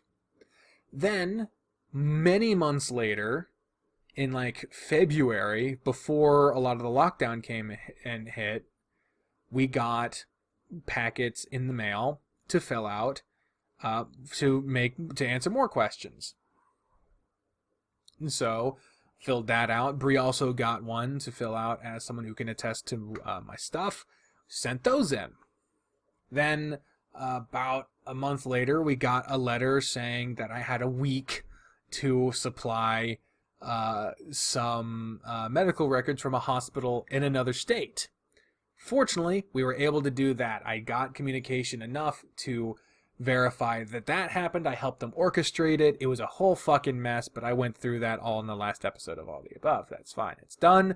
And the first time I had heard a fucking person talk to me since my initial interview about disability in August was when I called and got someone to say, yes, we have your medical records. So I know they have my medical records.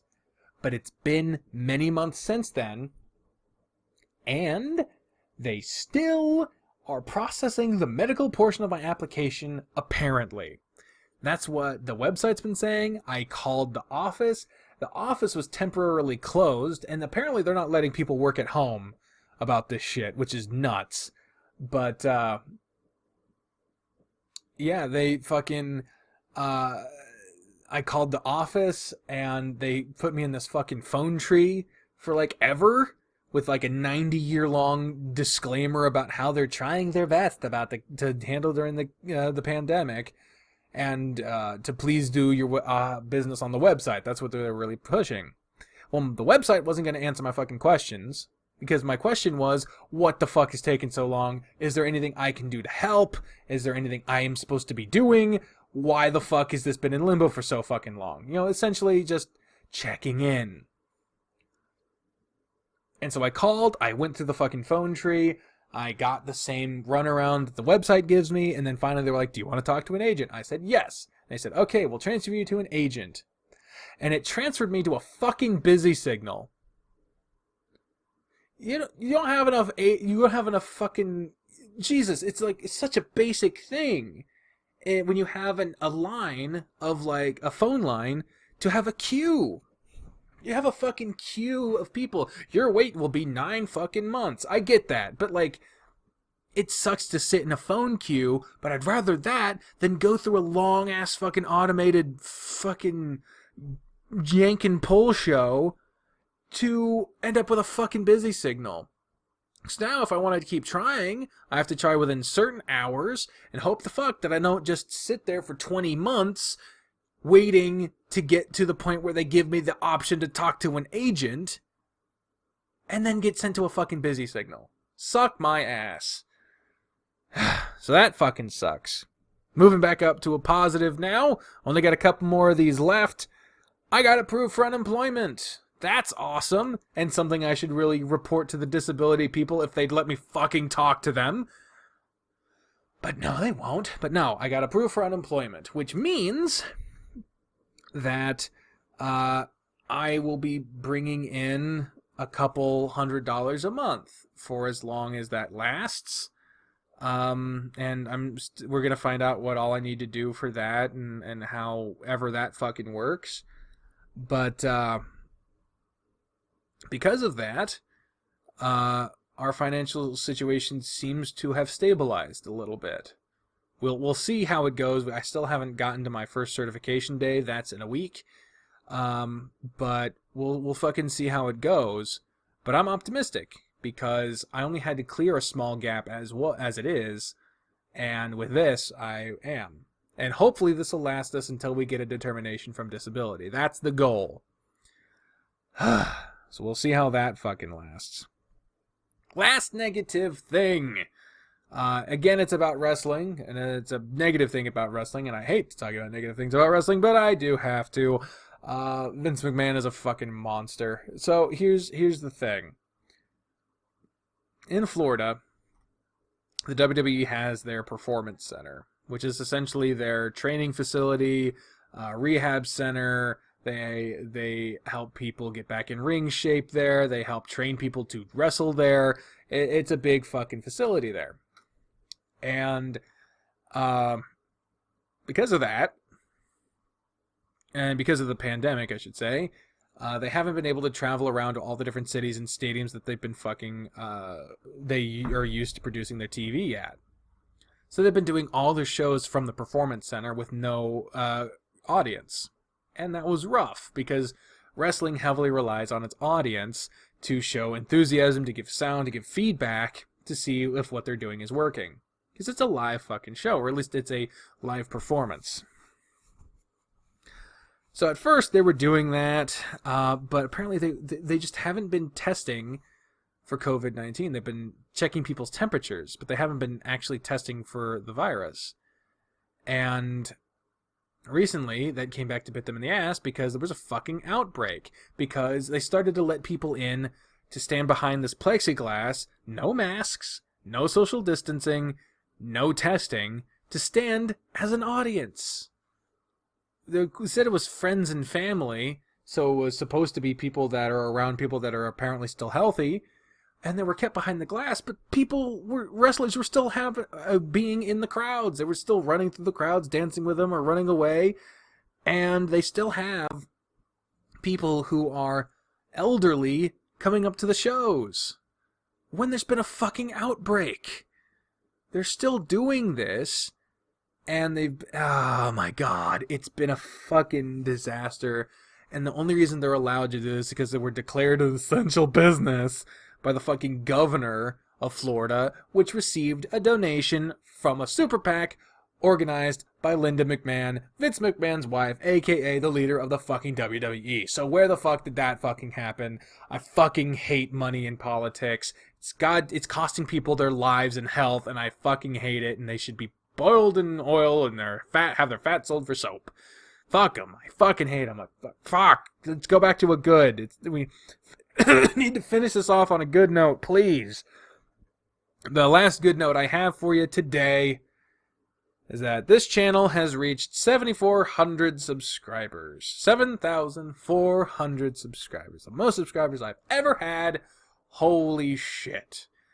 It's actually really surprising. I mean, I don't know how that number will be affected by a lot of the shit that I'm doing, because I want to do other shit as well as the visual novels and stuff, which I enjoy doing. I want to do other stuff. I've contemplated doing song covers and lists and skits and all this other stuff, but I'm chained by my own getting in my own fucking head, but also with just the knowledge that, like, if I put a lot of work into something that isn't something that my audience wants to watch, all that effort will be enjoyed by very few people. And it sucks. It really sucks that that's a thing, but, like, that's why this last good news is kind of hollow, because this is the most amount of subscribers I've ever had. And I'm very thankful for everyone who has given me their time of day when I'm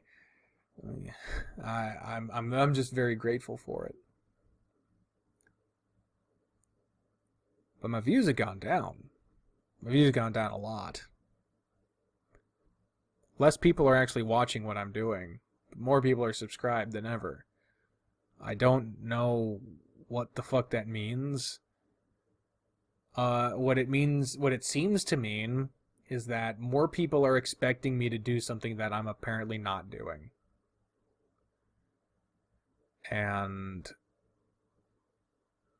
I don't know how to receive that information. It just seems to be this building up of expectations that are being unfulfilled on my part. And that sucks, man. That really sucks to feel like the people that are giving me their time are not getting what they want.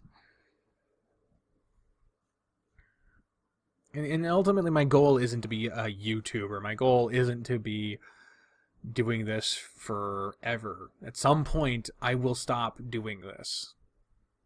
It's my biggest hobby, though. It's the thing that I do the most, and right now, it's my only source of regular income through Patreon.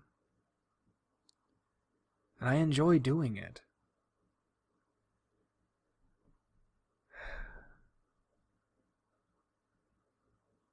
I don't know. But this is the good entry, so I will say thank you to everyone who has subscribed, who has given me the time. If you're watching to this point, you've obviously given me a lot of your fucking time just today. And I appreciate that. Whenever you're watching this, however you're watching this, wherever you're watching this, I appreciate it. And we'll see how this goes. We'll see how things go going forward. I keep telling myself I should do what I want to do. I should do what I want to do, regardless of how many people want to watch it. And it's very true. It's been true. It'll stay true no matter what happens. But fuck. Anyway. So that is today's show. Thank you all very much for watching or listening, whatever the fuck. I don't know if, I don't know how I would get this on Spotify or if it would be worth it or anything. I don't know how podcasting works outside of just fucking doing this for a long time. I don't fucking know. But I appreciate you being here with me. If you have any questions you want to ask for Talking Back, let me know in the comments. If you have any answers for the questions I asked you, I believe there were 2 of them, answer in the comments as well. If you want to support my channel, this podcast, whatever, my Patreon is in the description. There's also alternate ways to donate if you would prefer to do that. If you don't trust Patreon or whatever, that's fine. And I hope you have a good day. I hope you're staying safe. I hope you're wearing a fucking mask. I hope you're social distancing. I hope you're being responsible. And I hope you're staying informed. As hard as it is, I hope you are. So, thank you all very much for watching. And until next time, until next week, same time, same station, I've been the Trained Unprofessional, and you are not. Bye, everyone!